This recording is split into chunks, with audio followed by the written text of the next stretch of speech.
As the seasons change and the weather starts to cool down, it's time to keep an extra eye out for more wildlife crossing the road. Yeah, I know the deer herd that lives along Highway 70, they seem to be getting larger. THV 11's Brooke Buckner shows us what to watch for as they start to creep and leap into traffic.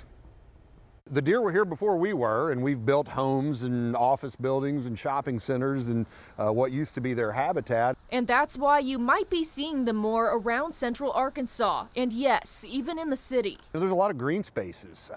We have the Arkansas River, and those green spaces and those river corridors like the Arkansas River, Fouche Creek, those are travel corridors for wildlife, and they're going to be in those places. And because there are a lot of them nearby, Trey Reed with Game and Fish says pay extra attention to the road when behind the wheel. They are on the move this time of year because it is the breeding season. Also with the time change coming up, you know, that's going to mean you're going to be driving at those dawn and dusk hours, which is when deer are more active. And if you see one in the road, he says slow down and don't swerve. Sometimes honking your horn can maybe spook them a little bit and get them out of the road, but the key is, you know, don't swerve, don't slam on the brakes, just be careful because the accidents caused by driving off the road typically are going to be worse than a collision with a deer. If you do hit a deer, he suggests calling your local authorities or even RDOT if it happens on a state highway or interstate.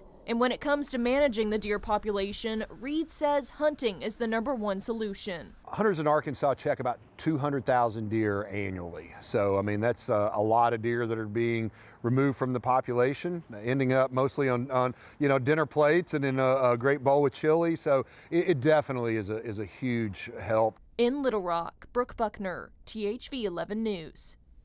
Brooke, thank you. A little more on that food part there. If you do end up hitting a deer and it is salvageable for food, Reed says you are allowed to keep it. He just asked that you call Game and Fish to report it so that they can keep a good number going and identify it.